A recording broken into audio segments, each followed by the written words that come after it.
երբ որ ասում են, որ Հայաստանում թալանը սկսել է, ասենք թե նայած մարդ ինչ քաղաքական ուժի է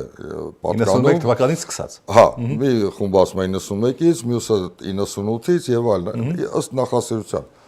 Բայց հարց է առաջանում, լավ, իսկ մինչև 91 թվականը Հայաստանը դրախտավայր էր, թե ասենք թե Խորհրդային Միության պայմաններում կաշառակերությունն ու թալանը, բանը, հա, օգտակար էր եւ ինձ հարցն է ավելի շատ էր։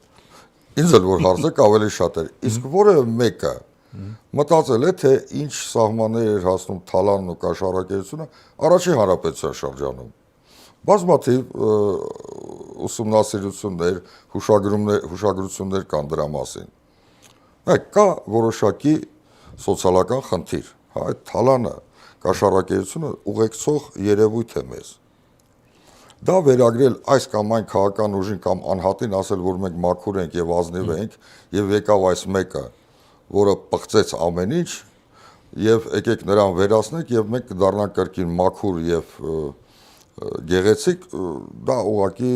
կամ մանկամտություն է կամ խաբեբայություն։